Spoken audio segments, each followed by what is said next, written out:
Porque não tem ninguém para avisar, né? Ninguém avisa, não.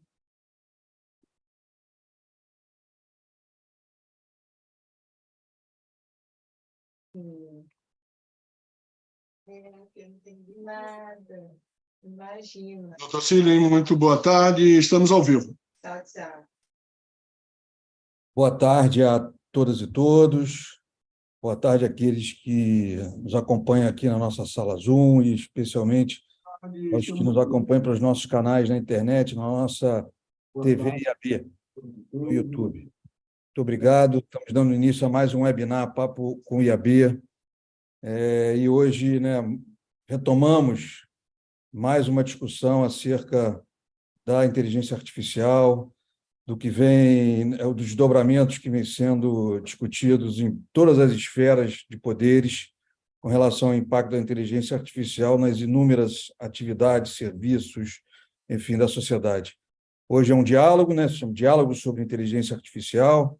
O Instituto tem sido muito presente nesse debate e é responsável por essa constante discussão e pauta envolvendo a inteligência artificial deve-se à nossa terceira vice-presidente e presidente da Comissão de Inteligência Artificial e Inovação do Instituto dos Advogados Brasileiros, doutora Ana Amélia Meira Barreto, que fará a condução e o debate, enfim, do dia de hoje. Muito obrigado pela presença dos convidados, enfim, sempre um carinho enorme para o Instituto receber personalidades tão ilustres, enfim, entendedores profundos da matéria, nessa discussão, enfim, que vai nos acompanhar ao longo de todo o ano, com certeza. Então, muito obrigado, O'Hara Moreira, será devidamente apresentada no momento apropriado pela doutora Ana Amélia, e o doutor Daniel Villanova, muito obrigado pela presença, enfim, pela disponibilidade de tempo. Eu sei como é difícil nós organizarmos nossas agendas para atender tantas demandas, especialmente num tema que tem sido tão caro e tão candente, no debate público. Então, bom, obrigado aos que nos assistem. O Instituto continuará debatendo esse assunto ao longo do ano, enfim, já temos algumas reuniões e eventos marcados sobre o tema proximamente, todos serão avisados, e eu passo, então, a palavra à doutora Ana Amélia Bena Barreto para fazer a condução dos trabalhos, apresentar os nossos ilustres convidados, aos quais eu, de novo, reitero o enorme agradecimento do Instituto dos Advogados Brasileiros, que esse ano completa 180 anos e não poderia deixar de estar trabalhando as pautas atuais, porque essa foi uma característica do Instituto ao longo de desse período longevo de atividade. Ana Amélia, a palavra é sua. Muito obrigado.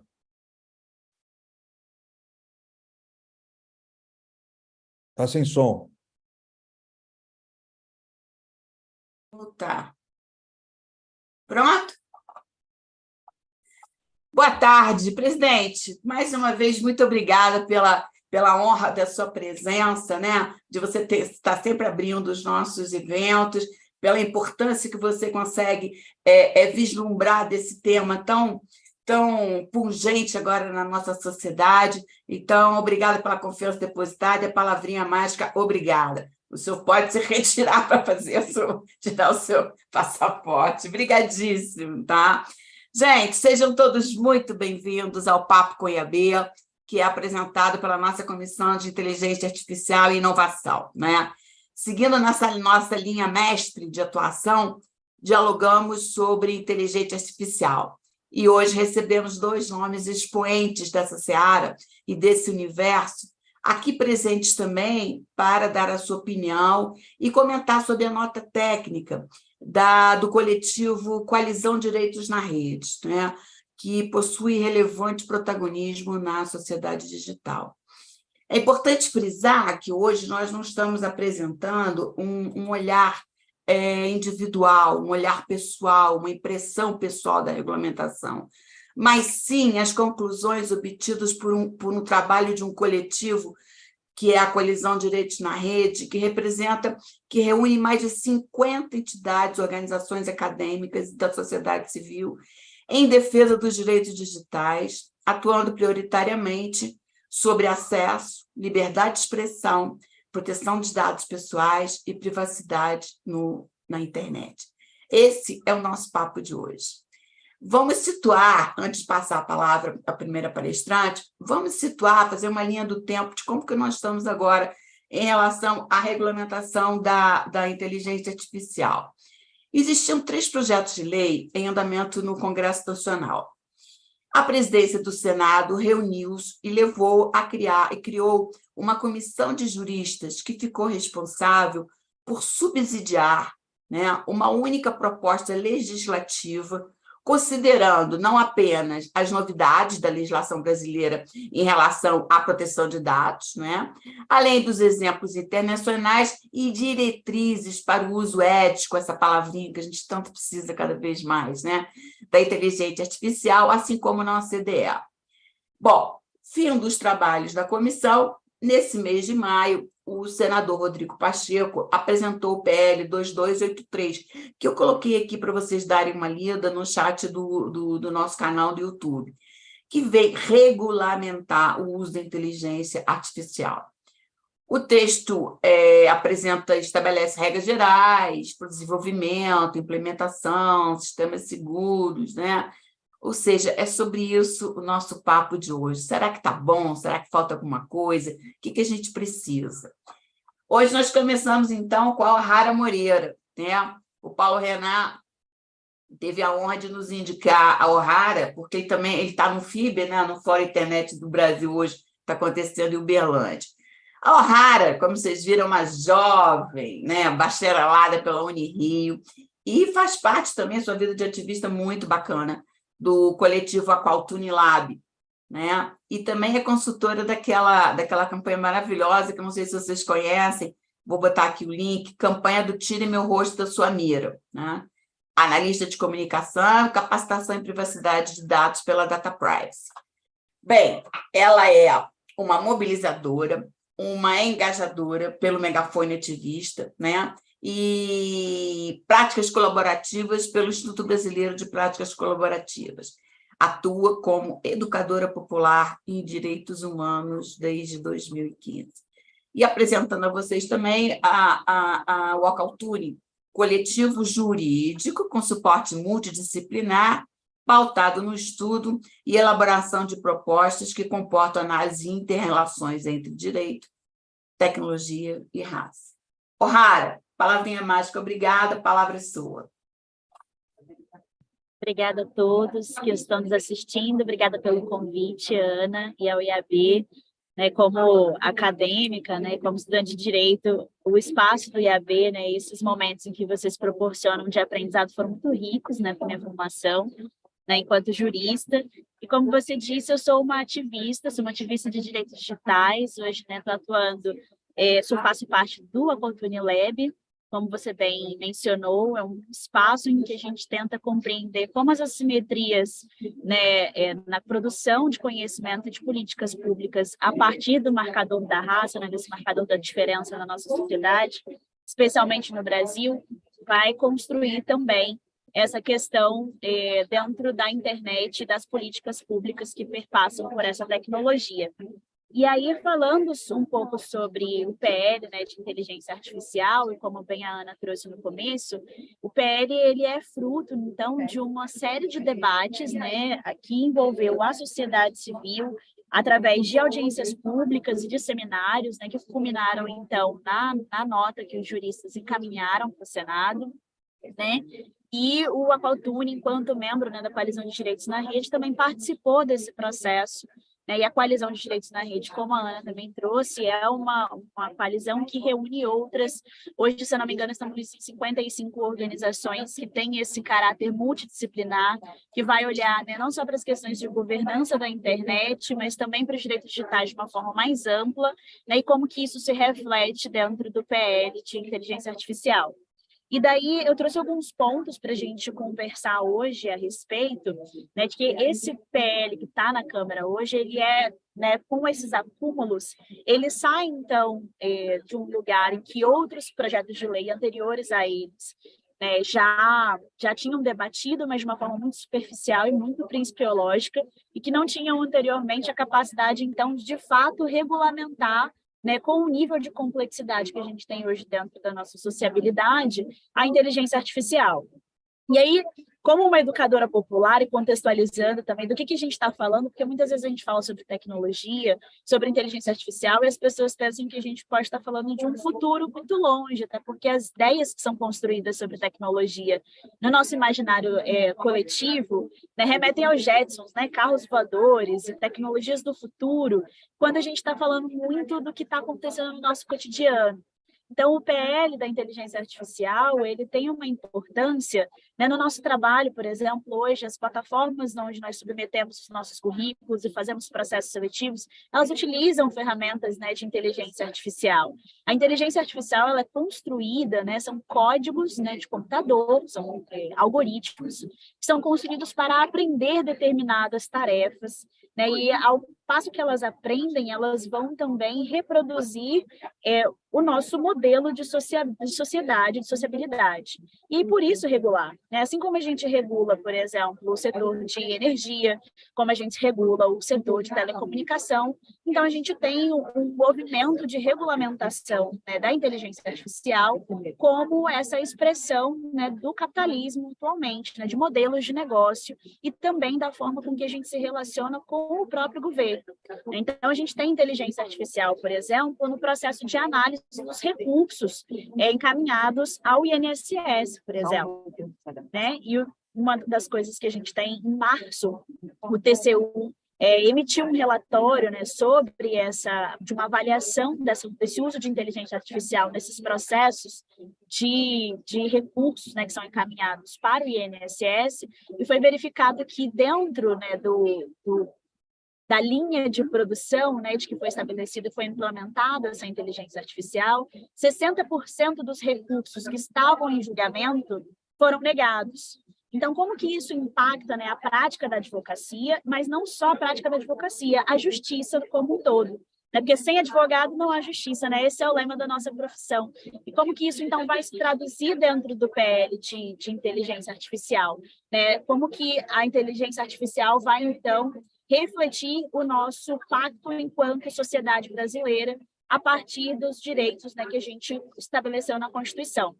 Então, falando propriamente agora, né, do PL, o PL ele tem uma abordagem que ele combina risco e responsabilidade. Então, dentro desses dois pilares de risco e responsabilidade, ele vai atribuir obrigações, né, para as plataformas, enfim, para quem é responsável por esses sistemas. Né? A partir do momento em que, se a gente tem um maior risco para direitos fundamentais, a gente também vai ter um maior número de salvaguarda e um maior número de obrigações para essas plataformas. Né? Então, mas entre essa questão da avaliação de risco e de obrigações, a gente vai também implementar dentro desse PL questões que são muito próprias da realidade brasileira, que são a questão do racismo estrutural e das diversas formas de discriminação.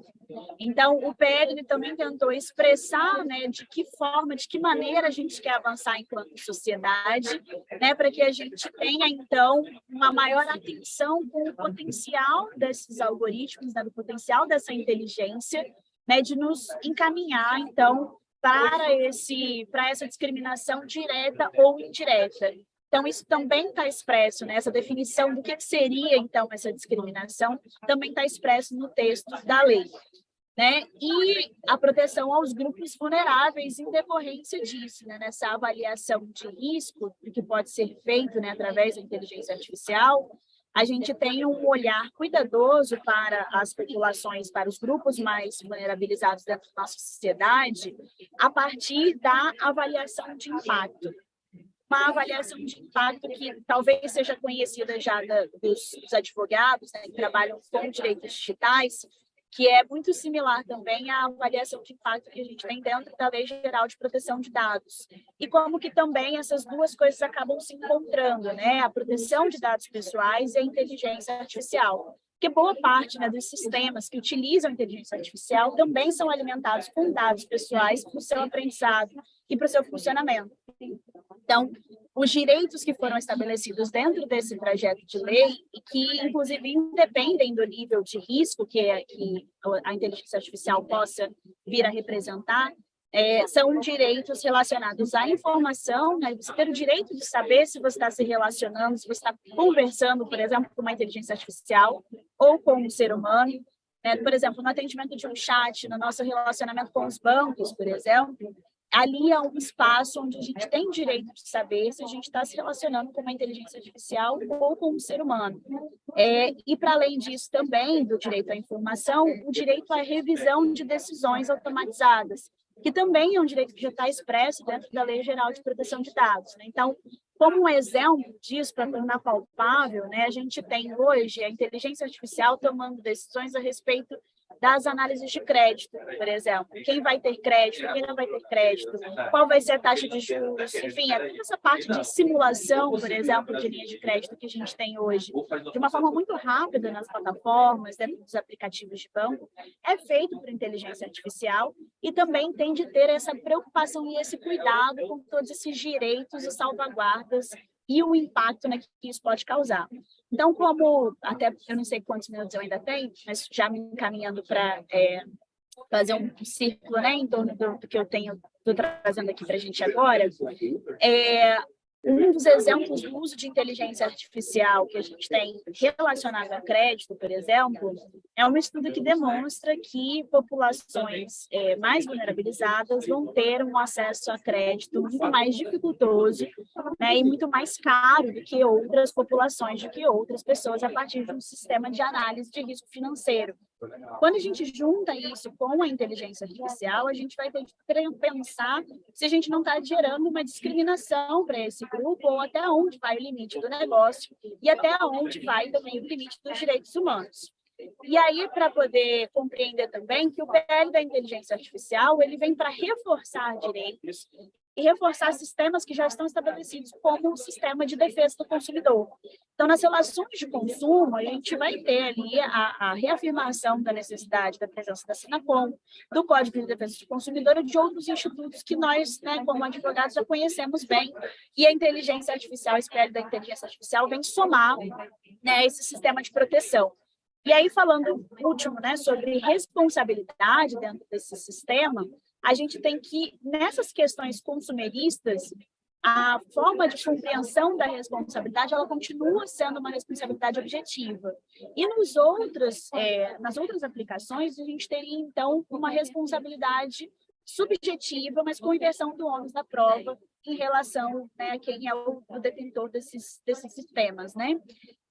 Então, é algo que assim, é muito interessante entender como que a governança da internet ou a governança, né, de sistemas, elas vão se estabelecendo, reafirmando novos direitos, mas continuando direitos que nós já conhecemos, que nós já consolidamos enquanto sociedade e que nós continuamos reafirmando, né, através da prática da advocacia, e como que a gente pode se aproximar dessa gramática sem sentir medo, né? Acho que uma das coisas que eu mais gosto no meu trabalho enquanto educadora popular é compreender que todo mundo tem o que ensinar e todo mundo tem o que aprender. E como é que a gente faz essa aproximação e agradecendo o espaço aqui que o IAB constrói para a gente tecer esse debate, esse diálogo, né? E havendo um pouquinho mais de tempo, eu posso trazer outras abordagens, né, sobre o que a gente tem trabalhado hoje, né, enquanto Aquacultura, enquanto coalizão, mas finalizando, eu recomendar a leitura do nosso documento preto, nosso documento preto, né? O documento preto ele vai falar justamente sobre o desenvolvimento de inteligência artificial e os cuidados que a gente precisa ter enquanto sociedade brasileira, né? Que é marcado historicamente, né? Pela questão do racismo desde da escravidão no nosso país e como que a gente faz isso com responsabilidade, né, reafirmando o nosso pacto de sociabilidade, né, avançando cada vez mais para o futuro de verdade, né, para um futuro que seja mais equânime e que seja mais seguro para todos nós brasileiros. Obrigada.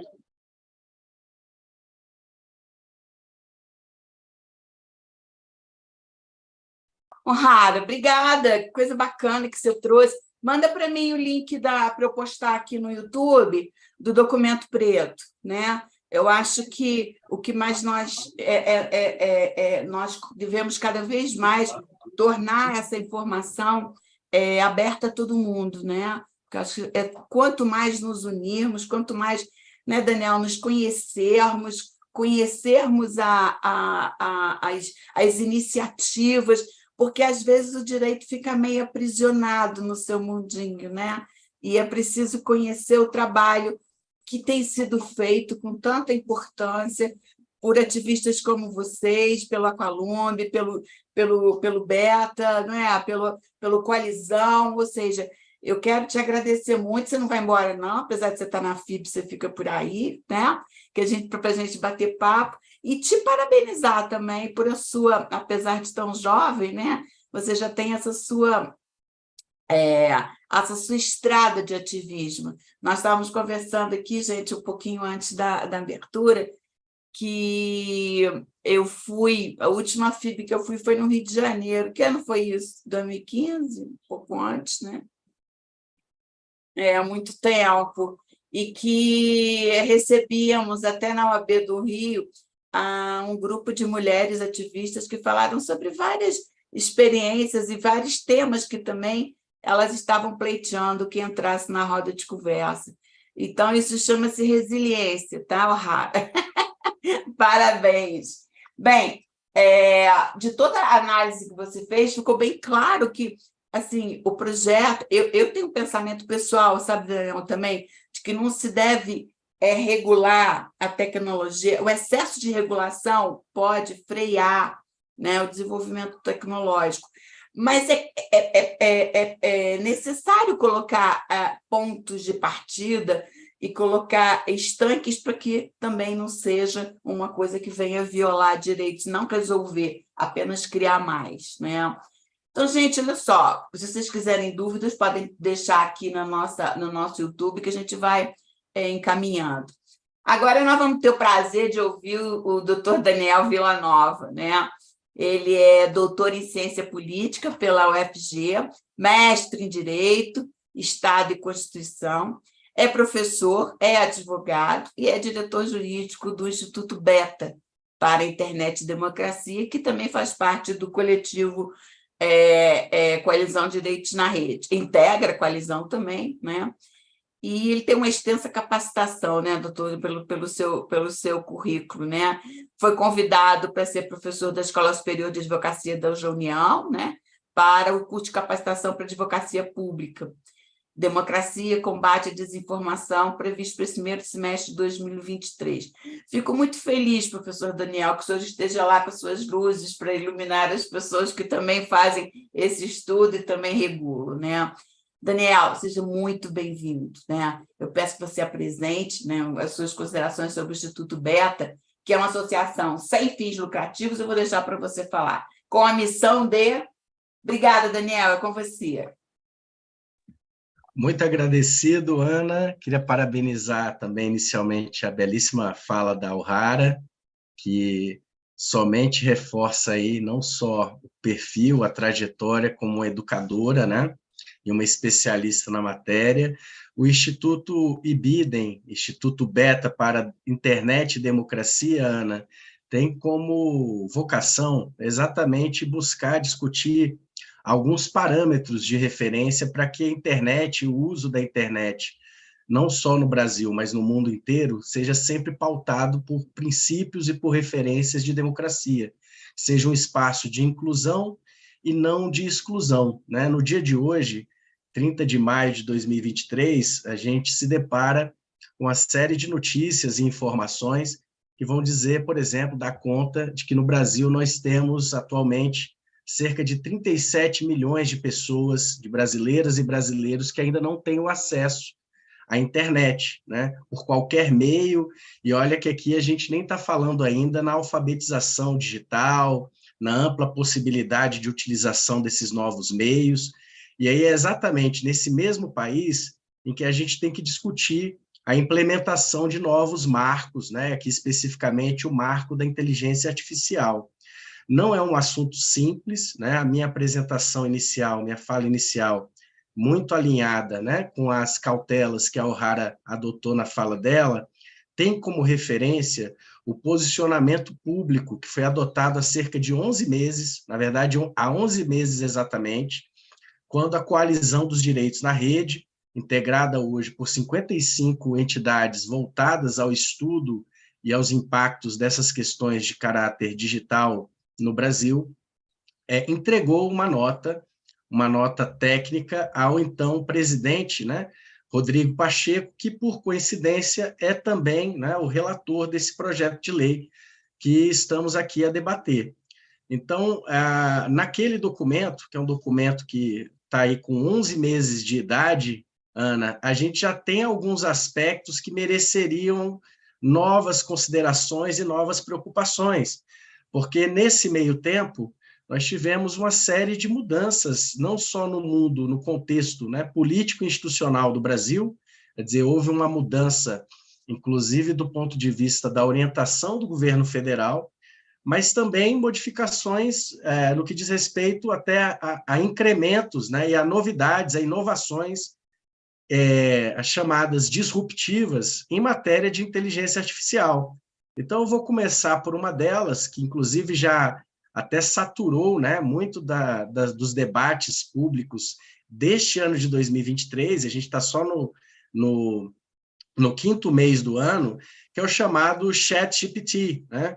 Então, ou ChatGPT, né, falando com a nossa pronúncia aqui do nosso português falado no Brasil, brasileirês, né?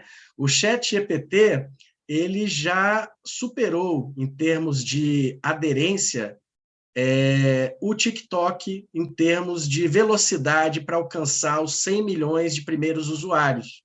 Enquanto o TikTok, por exemplo, levou 5 meses para alcançar essa marca, o ChatGPT alcançou essa mesma marca de 100 milhões de usuários em cerca de 2 meses. Então, quer dizer, o impacto e o volume dessas ferramentas de inteligência artificial estão em plena observação, né? As alterações estão aí, as modificações, os impactos estão sendo observados e analisados, né, por diversos especialistas, mas o que nós sinalizamos já no documento de junho de 2022, Ana, que nós endereçamos ao Congresso Nacional, foi uma preocupação, inclusive, com os aspectos conceituais do projeto de lei. Então, até mesmo para um dos conceitos, que é um conceito básico, né, que é a própria noção do que é sistema de inteligência artificial, os nossos coletivos conseguiram identificar que houve uma inspiração do projeto brasileiro pela chamada definição da OCDE, né? E que essa utilização desse conceito, embora pareça interessante, ao momento que ela foi traduzida, né, ou trazida para o PL, foram acrescentados alguns aspectos de ordem de definição que acabaram tornando o conceito, que é o conceito utilizado pela OCDE como parâmetro, um pouco mais impreciso.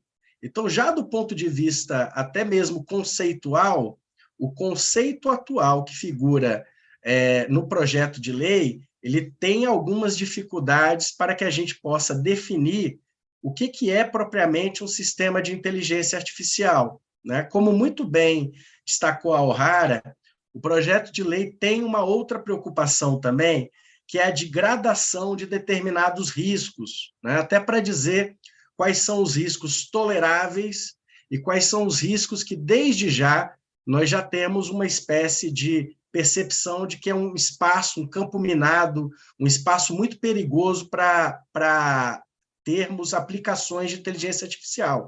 E um deles, que inclusive é muito compatível com a área de atuação do Aqualtune Lab, e que também é uma área de preocupação nossa, afinal, o diretor Paulo Renat é uma pessoa importante nas duas instituições, né? Foi um dos fundadores do IBIDEM e hoje é um dos diretores da Aqualtune. A gente sempre tem a preocupação com os vieses, né? Os vieses dos algoritmos, porque a nossa sociedade ela está repleta, Ana, de vieses, né? E de tendências excludentes, inclusive a título de preconceito. Né? Não precisamos ir longe, há cerca de pouco menos aí de 2 semanas, nós tivemos um incidente ocorrido num estádio de futebol e que o aspecto do racismo ficou mais do que evidente e ostensivo. Então, a aplicação de tecnologias de reconhecimento facial já tem nos dado muitos sinais de que esse reconhecimento tem um viés, principalmente quanto ao aspecto racial, né? Então, no Brasil, em que a gente ainda trabalha, né, com a referência do reconhecimento fotográfico, até no reconhecimento fotográfico a gente tem problema no que diz respeito ao viés de quem normalmente é identificado como condenado, né? E vale pontuar aqui, Ana, que a origem de todas essas tecnologias de inteligência artificial partiu de uma premissa que era de como que o cérebro humano funciona. E a forma pela qual os especialistas, né, tanto no Vale do Silício, quanto que serviram como engenheiros de tecnologia e de implementação de soluções e inovações utilizaram, foi o reconhecimento fotográfico inicialmente. Então, assim, a origem hoje do que nós temos, que são esses modelos chamados GPTs, né, foi com identificação de fotos de gatinhos, né, Ana? Olha só que coisa que parece, assim, ingênua, né, simples, trivial, mas que a partir do momento que a gente começa a implementar essas tecnologias em volta de determinados objetivos, a gente entra em algumas situações bastante delicadas, né? Então, em matéria de reconhecimento facial e fotográfico, por exemplo, o IBIDEM, no ano de 2022, foi habilitado como amicus curiae, amigo da corte, né, numa arguição de descumprimento de preceito fundamental, a ADPF 695, e que nós fomos admitidos perante o Supremo Tribunal Federal justamente para destacar os problemas que a implementação desse tipo de tecnologia pode trazer se o propósito dela não for gerar direitos, mas criar limitações e restrições de liberdades, né? Especificamente, nós chegamos a trabalhar, e a nossa sustentação e manifestação nos autos constou, inclusive, de 2 votos dos ministros que votaram no plenário do Supremo, destacando os aspectos da chamado tecno-autoritarismo, que é a implementação de medidas autoritárias travestidas, né, utilizando, assim, ferramentas escamoteadas por meio de ferramentas tecnológicas. Então, essa preocupação, Ana, e até para direcionar também de maneira objetiva essa minha fala inicial, para a gente ter um debate, né? São preocupações que são muito presentes aqui na perspectiva da Coalizão Direitos na Rede. O projeto de lei atual, tal como se apresenta ao Senado para fins de apreciação, tem problemas de ordem conceitual e tem problemas no que diz respeito às chamadas gradações, inclusive quanto à responsabilidade que vai derivar do uso dessas tecnologias, não só pelas big techs, mas também pelo Estado brasileiro, né, Ana e O'Hara, porque a partir do momento que essas ferramentas de tecnologia, de inteligência artificial, começam a ser implementadas, por exemplo, até no nosso campo, que é o campo da advocacia e do acesso à justiça, a gente pode ter limitação de direitos, não só das partes que estão envolvidas em processos, mas da própria advocacia. Eu encerro, Ana, com 2 observações. A primeira é de que, na semana passada, ainda na gestação desse projeto de lei, o Supremo Tribunal Federal, por meio da presidenta Rosa Weber, fez o lançamento oficial do primeiro programa de inteligência artificial que vai ser utilizado para a triagem e produção de decisões em processos. É o chamado Victoria. E aí a gente pode debater um pouco mais sobre as premissas relacionadas com esse projeto. A segunda, Ana, é porque eu tenho de dizer, porque cada dia esse assunto vai ganhando novos capítulos, né? Na manhã de hoje, o podcast do The New York Times, o chamado The Daily, apresentou uma entrevista com o especialista Geoffrey Hinton, em que ele trazendo alguns aspectos do que ele se arrependia de ter implementado no que diz respeito às consequências que a implementação e o desenvolvimento dessa tecnologia pode trazer para os dias de hoje. O projeto de lei é do ano passado. Nós já levantamos alguns aspectos. Os dias de hoje, com ChatGPT e todas essas inovações, quais sejam o Estado brasileiro implementando essas tecnologias na própria prestação de serviços públicos, traz para nós algumas preocupações. As preocupações são voltadas com a ideia de vulnerabilidade, principalmente que a O'Hara pôde destacar para a gente, e, em uma outra medida, em como que o uso da inteligência artificial pode trazer uma melhoria, né? Porque essa é uma preocupação que a gente tem para fins de fruição de direitos dos cidadãos e das cidadãs brasileiras. É isso, Ana. Eu encerro por aqui para a gente poder ter aí uma interlocução. Um bate-bola aqui, né? Gente, brigadíssimo, Daniel, pelas suas contribuições, que somaram as da O'Hara, né? Eu queria registrar para os nossos ouvintes, né, quantas coisas bacanas estão acontecendo, que às vezes o mundo do direito fica aprisionado nos livros do direito e não sai da caixinha, né, Daniel? Então, a gente precisa realmente conhecer, abrir essa caixinha de Pandora para entender que a regulação, não sei se vocês concordam comigo, ela não é a solução para todos os problemas, né? Existem, eu acho que se você der parâmetros, né, já eu acho que avançou, claro, o texto avançou. Pode melhorar mais, Daniel? Bate-bola, depois O'Hara. Pode melhorar? Com certeza pode melhorar. A gente, na própria nota que nós apresentamos no ano passado, a gente trouxe algumas considerações de como alguns conceitos poderiam ser melhor especificados. Mas eu acho até, viu, Ana, eu já passo a bola direto para a O'Hara, até porque essa é uma das áreas de expertise da Aqua-Unilab, assim, o quanto que um uso impreciso dos conceitos que estão no PL podem trazer um impacto ainda mais nocivo, principalmente para situações relacionadas à raça e a gênero no Brasil. Eu acho que esse é um aspecto muito importante e que no PL ainda está muito genérico na nossa percepção. Falando sobre melhorar, Ana, né, e como o Daniel trouxe, bom, quando a gente regula para tornar um ambiente harmônico, né, para a gente conseguir ele se relacionar dentro de um ecossistema.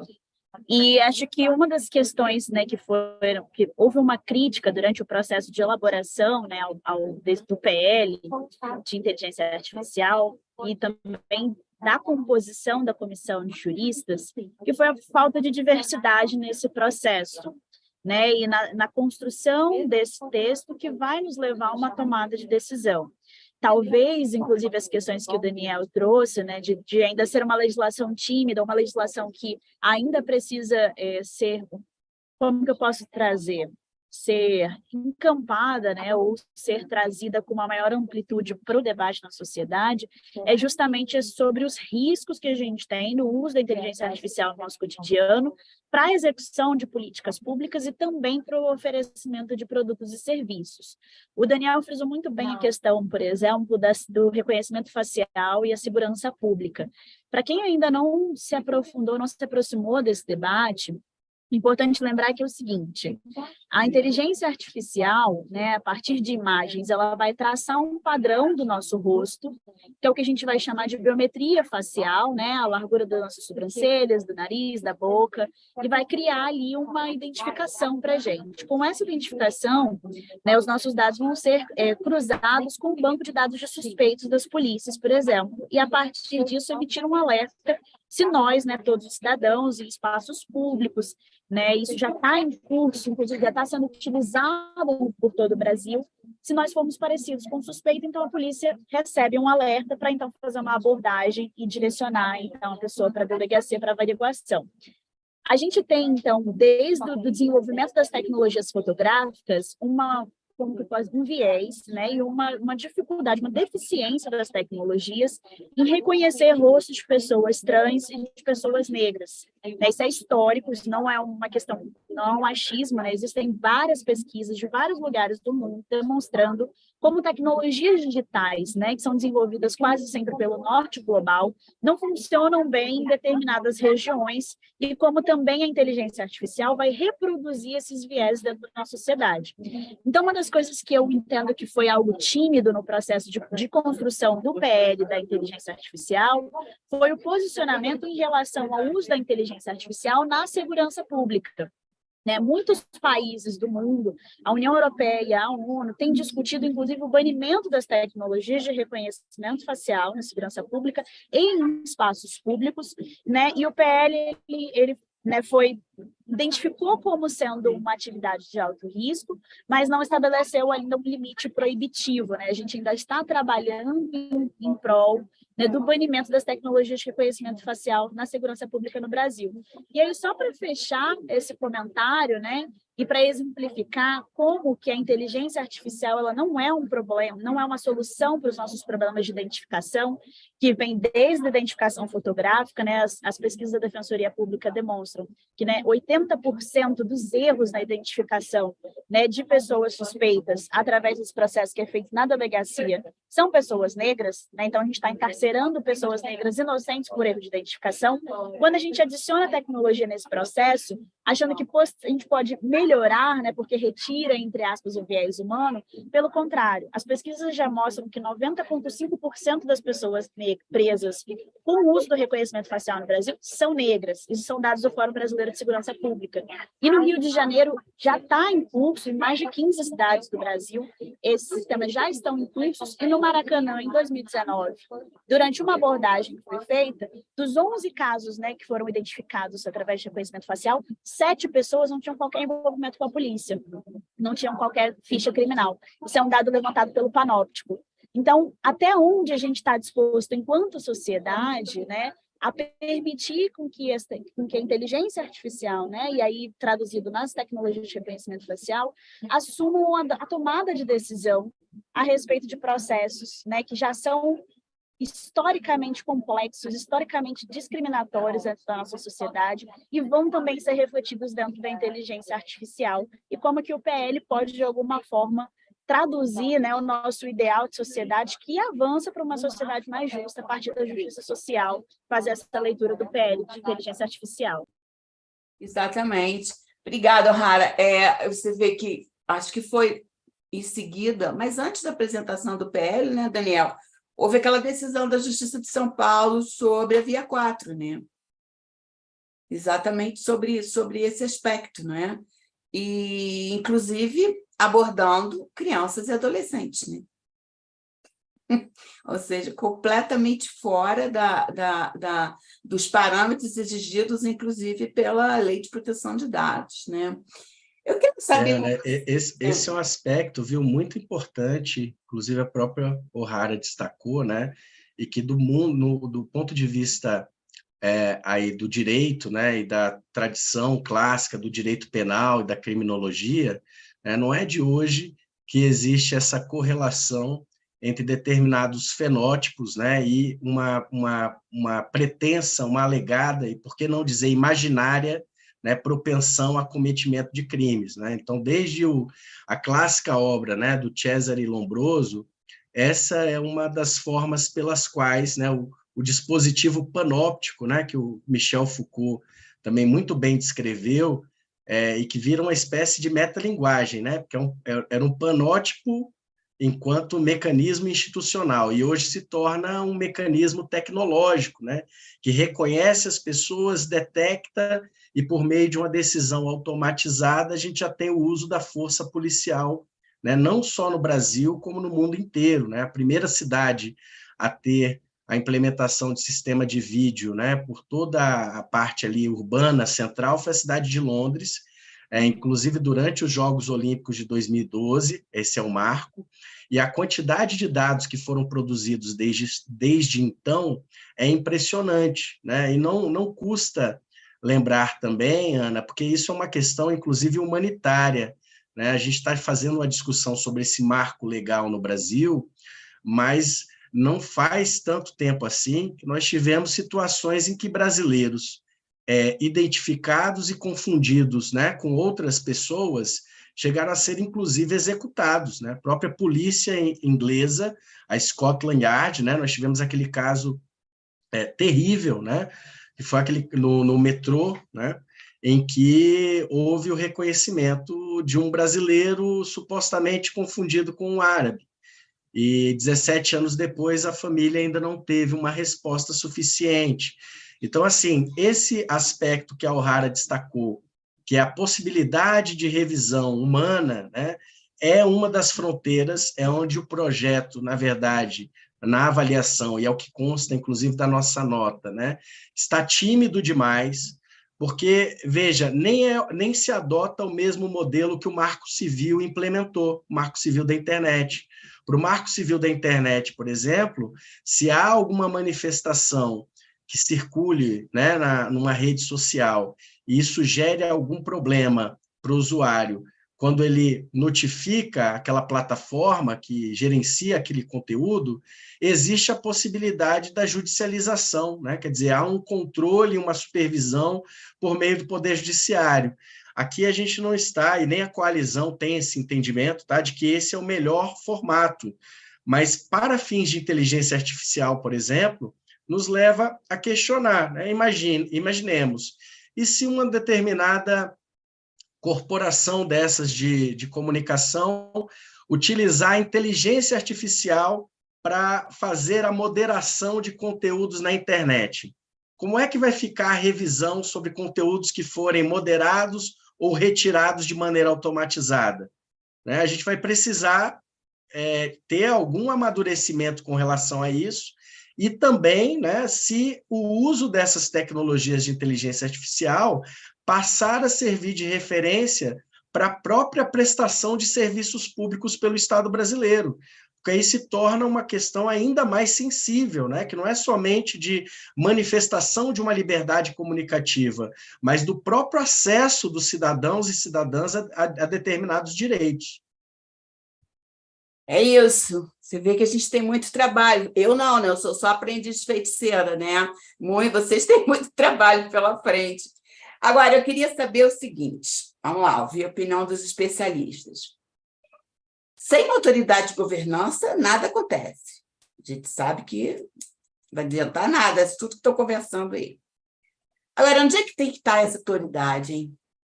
É no Poder Executivo? É no Comitê de Governança, que eu acho que é para onde tem que ir também a questão da regulação das redes, das plataformas.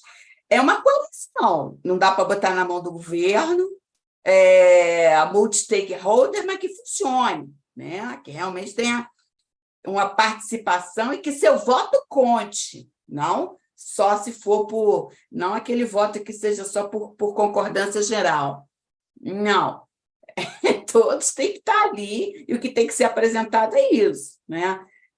O'Hara, essa autoridade de governança vai estar onde, O'Hara?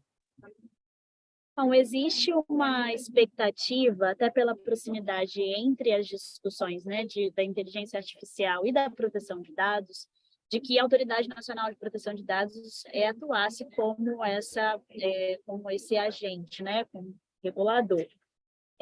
Ainda é uma discussão muito inicial, assim, eu até conto com o apoio do Daniel para responder essa pergunta, porque, de fato, é algo que a gente está discutindo agora. Qual é o modelo de regulação que a gente quer e como o Daniel também trouxe. Existe essa aproximação também com outro tema que está muito urgente agora na sociedade, que é a regulação de plataforma.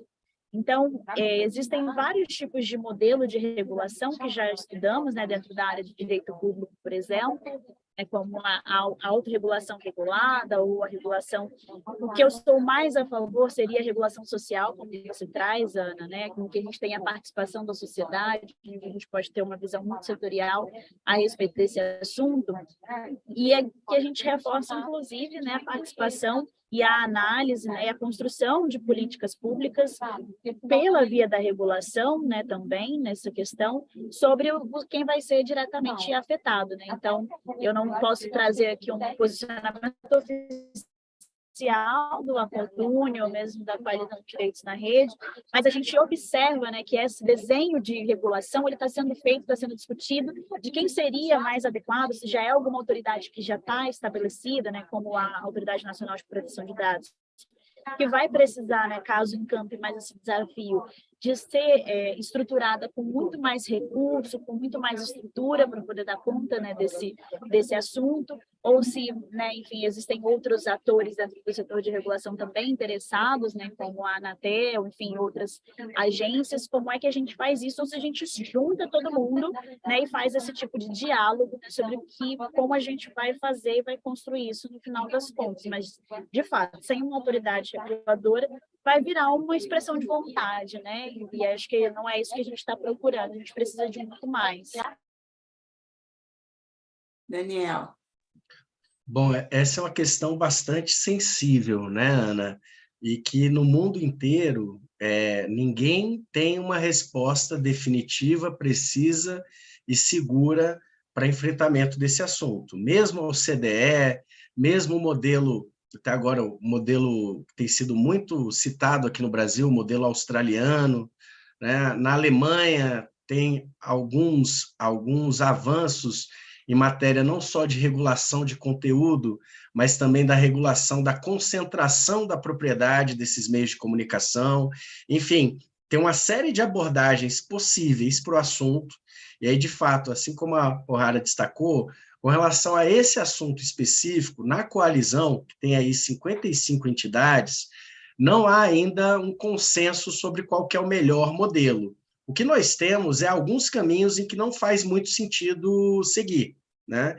E um desses modelos, por exemplo, a própria proposta que está na mesa e aí apresentada pelo governo como uma possível alternativa, que é esse puxadinho, né? A gente chama de puxadinho institucional, né? A gente transformar a Anatel, que a gente sabe que tem problemas, inclusive, para regular o setor de telecomunicações há mais de 30 anos, para regular uma situação que é muito mais complexa e que envolve, inclusive, conhecimentos até a título de recursos humanos, até de equipe e de potencial de atuação diferenciados. De fato, a gente tem um problema, que é o problema de como regular, com qual intensidade regular e a que custo regular. Sobre esse assunto, Ana, o país de referência quanto a essa tecnologia administrativa, as chamadas agências reguladoras, são os Estados Unidos da América, né? Há um professor, que é o Cass Sunstein, que tem uma produção bastante vasta sobre essa análise de custo-benefício, sobre quando e como regular. Eu acho que o atual momento que a gente tem vivido no Brasil antes mesmo de pensar num marco normativo como a mera enunciação vazia de direitos ou de responsabilidades, que a gente pense a parte jurídica da enunciação dessas novas liberdades e dessas novas obrigações de maneira atrelada ao espaço institucional onde essas batalhas vão ser travadas. Então, até mesmo pela forma e pela velocidade como a inteligência artificial tem sido tratada e desenvolvida no mundo, né? Nem precisamos ir longe, mas neste ano mesmo, os próprios especialistas que estão na vanguarda do desenvolvimento da inteligência artificial pediram para que as big techs dessem uma pausa no desenvolvimento para que a gente pudesse avaliar melhor o rumo para que estamos seguindo, né? Então, assim, buscar uma medida de normatização que seja abrangente, universal, não me parece ser uma medida adequada.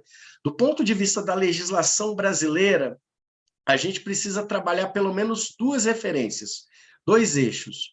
Um é um eixo de governança que tenha incisividade, que ele tenha coercitividade, mas que ele seja pautado também por uma múltipla participação de diferentes atores legitimados em diferentes campos da sociedade. É o que a gente chama de intersetorialidade. Então, tanto a sociedade civil, quanto o Estado, quanto o mercado, quanto, eventualmente, a academia, poderiam ter assento nesse espaço, né? Nós temos o Comitê Gestor da Internet, que tem esse desenho, mas que não tem essa musculatura ainda. Então, nós precisaríamos fazer algumas adaptações e um novo conceito, né? A segunda preocupação que a gente tem em matéria de implementação é quanto à abrangência. E aí a experiência, né, Ana e Johanna ensinam, né, indicam que, às vezes, adotar escopos mais reduzidos e experimentais seja algo mais interessante. No Brasil, nós temos a lei das startups, por exemplo, que traz a chamada modelagem do sandbox, né, que são as caixas de areia regulatória. No Brasil, isso tem sido implementado principalmente pelo Banco Central para as chamadas fintechs, mas que a gente poderia implementar, por exemplo, em caráter experimental para algumas iniciativas, para segmentos e aplicações de inteligência artificial. Eu não acho que o silêncio absoluto seja o melhor caminho, que a gente precisa debater e qualificar esse assunto, mas uma boa forma de lidar com essa situação é a de dar um passo atrás e identificar quais seriam, no Estado brasileiro, na sociedade brasileira, os atores com maior legitimidade e capacidade institucional para lidar com esse problema. A simples transferência de competências não nos parece algo que faz sentido. Obrigada, Daniel, também, Rara, pelas explicações que a gente tanto precisa, né? Assim, eu vejo que a regulação regulada não resolve nada, até porque, se depender das próprias ferramentas se regular, isso não vai acontecer nunca, como nós já estamos nessa breve experiência rápida, né, e mal sucedida do bullying, né, que foi feito pelas big techs aqui, né? Eu concordo com vocês que não pode haver cadeiras cativas nessa futura autoridade, como se chama, né? Eu vejo que falta, não sei se vocês concordam comigo, uma ideia que eu tinha tido, mas ficou para mim, agora eu vou contar com vocês o que vocês acham. Não tem o Conselho Nacional das Águas, não tem o Conselho Nacional de Comunicações, não tem o Conselho Nacional... Faz o Conselho Nacional de Governança da Internet.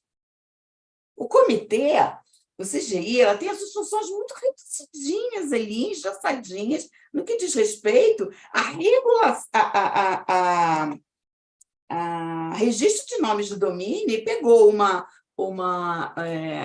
como chama? Uma importância graças à sua própria atuação, se reinventou várias vezes e tudo.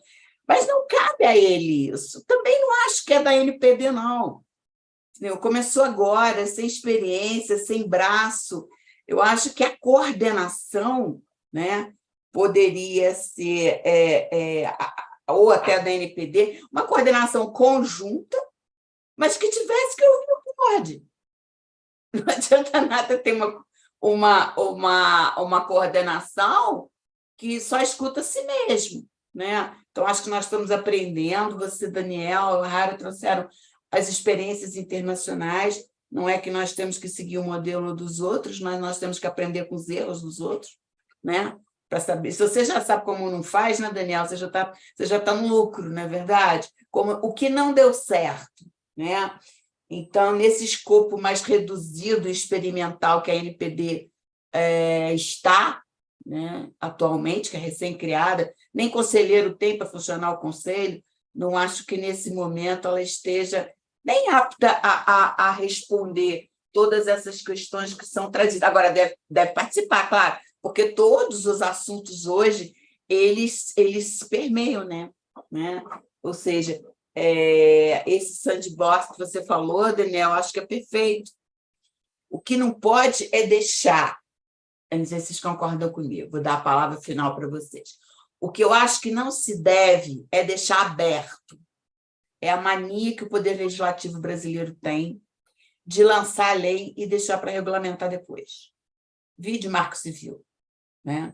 Levou 2 anos para ser regulamentado, eu nunca vi uma empresa ser condenada, mudou tudo, e eu nunca vi uma empresa ser condenada pela regulamentação.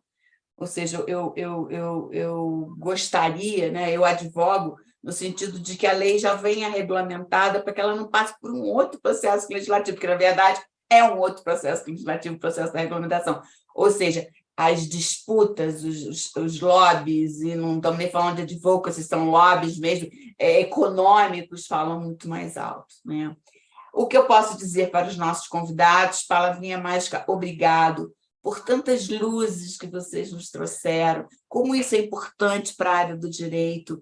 Assim, agradecimento especial pela nossa Comissão de Inteligência Artificial, recém-criada no IAB, que tem uma responsabilidade muito grande, que eu acho que a principal agora é informar, né? Sobre o que nós estamos falando, sobre quais são os direitos que estão em jogo, sobre quais os riscos que nós estamos correndo, sobre qual tipo de governança que pode ser considerada ideal. Então, eu quero agradecer demais a participação de vocês e passo a palavra para finalizar o speech de cada um.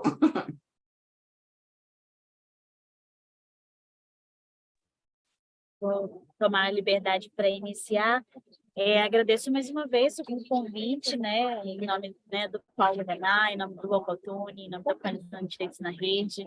Eu sempre fico muito contente quando posso dialogar, né, com os advogados, porque foi a área que eu escolhi, né, como profissão, e dentro dos direitos digitais a gente vê como a necessidade da gente estar conectado com tantos assuntos e pautas e expertises diferentes. Então, eu espero que a nossa contribuição aqui possa ter chamado a atenção para a gente se movimentar em torno de assuntos que são extremamente importantes para a nossa sociedade e como que nós, advogados, podemos atuar e participar, né, dentro desse debate, dentro dessa construção, uma construção também de sociabilidade, de civilidade, né, enquanto população brasileira.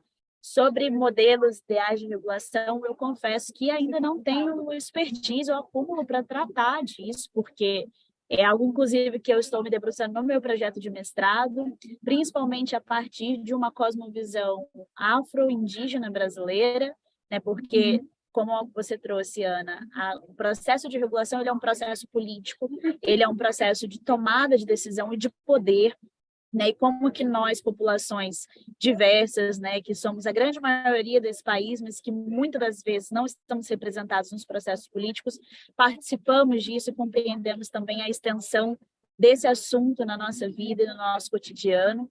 Então, estimulo muito que as pessoas possam olhar também principalmente para a parte de execução de políticas públicas a partir desse assunto. Então, inteligência artificial está no processo de aposentadoria, inteligência artificial está no SUS, inteligência artificial está na educação, está na segurança pública, em tudo aquilo que permeia a nossa vida, é algo que está presente. A gente não está falando do futuro, a gente está falando de agora, e agora construindo um futuro que a gente deseja, e que seja saudável, que seja sustentável para a gente. Então, por isso, a minha preocupação da participação de pessoas diversas nesse processo.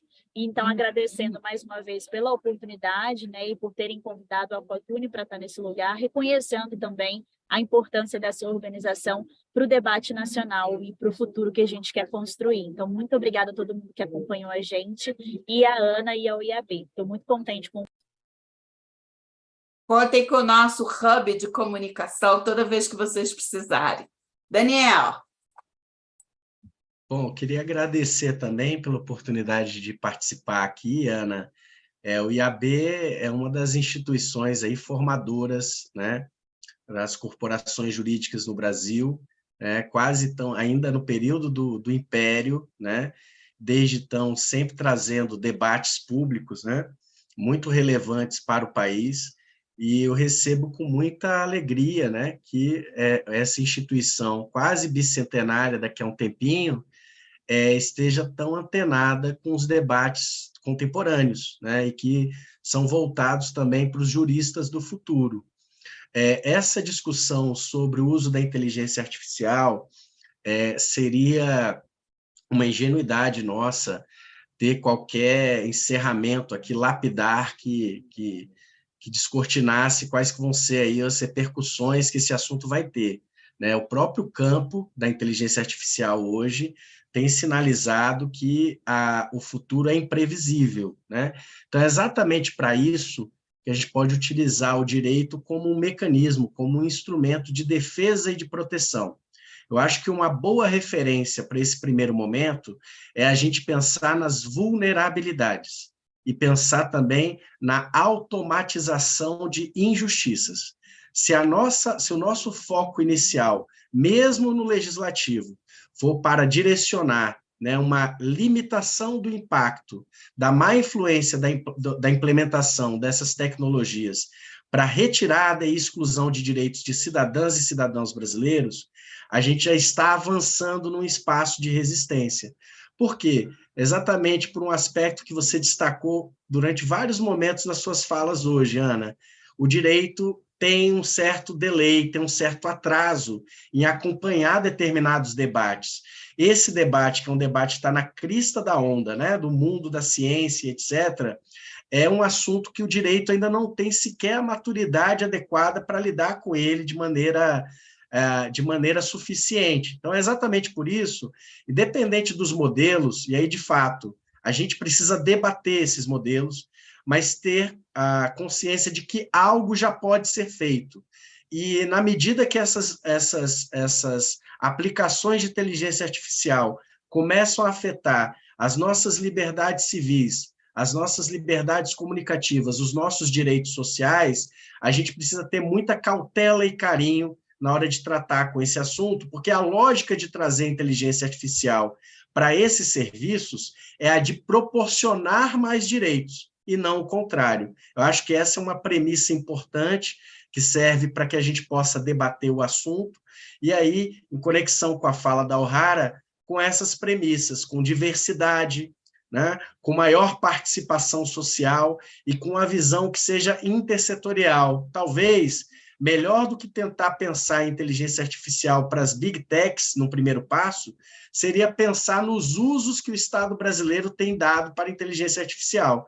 Como eu falei a vocês, o próprio Supremo já tem feito isso. Será que são medidas que estão compatíveis com a ideia de acesso à justiça?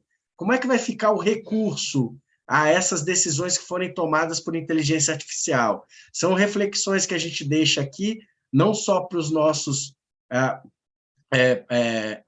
telespectadores aqui que estão acompanhando no modelo síncrono, né, mas para quem puder ter acesso a esse debate daqui a algum tempo. Muito agradecido, agradeço a oportunidade, Ana, e o convite do IAB. Estou sempre à disposição para a gente debater esses assuntos aqui. Antes de agradecer vocês, eu quero dar o meu pitaco, sabe? Que a gente não aguenta, né? A gente está falando de inteligência artificial na sociedade, só que tem um viés que eu queria que vocês dirigissem um olhar. A IA no judiciário está rolando solta. E não tem ninguém que eu falo da advocacia, tá? Daniel e O'Hara, eu fiquei 6 anos na minha vida, talvez um pouco mais, com a missão do processo eletrônico para os advogados. Então, acho que eu me especializei em missão impossível, sabe? Então, quando eu penso que o negócio acabou, não todo dia vinha uma coisa nova. E agora vem a IA. Porque os modelos de IA, a advocacia não é chamada, né? Não estou falando que é bom nem ruim, mas ela não é ouvida, nem depois. É só quando dá problema. Então, com essa experiência negativa que eu, infelizmente, tive na missão institucional, né, de defesa da advocacia, das nossas prerrogativas, dos nossos direitos, cada dia que passa, você vê os nossos direitos diminuindo mais ainda, né? Ou seja, eu quero que vocês deem uma olhada também, que um dos vieses da nossa comissão vai ser falar sobre a IA no judiciário. Mas, primeiro, nós temos que encarar essa IA que está aqui presente, né? Na sociedade como um todo, para depois entrar no nicho do judiciário, né? A palavrinha mágica obrigado, né? Essas duas pessoas maravilhosas que toparam dar o seu tempo, o seu conhecimento, principalmente no que eu gosto de falar de compartilhamento de conhecimento, trazendo para todos nós informações, considerações e, mais importante também, tudo é importante, reflexões, né? Porque ele não veio resolver um problema que eu nunca tive, a IA não veio resolver um problema que eu nunca tive, eu não sei nem qual é o problema que ela me traz. Então, essas reflexões que vocês trouxeram foi fundamental para o nosso público, né? Que eu chamo que é analógico e é mesmo, começar, a grande maioria, claro, a entender o que vem por aí. O'Hara, Daniel, palavrinha mágica, obrigada pela participação de vocês. O nosso Instituto dos Advogados Brasileiros, que completa 180 anos, como disse nosso presidente Sidney Sanches, no próximo mês de agosto, cujo lema é Na Vanguarda do Direito, né? Contem sempre conosco e contem sempre com a nossa comissão. Um abraço. Obrigada. Gratidão, Ana. Obrigada a você. Obrigada, gente.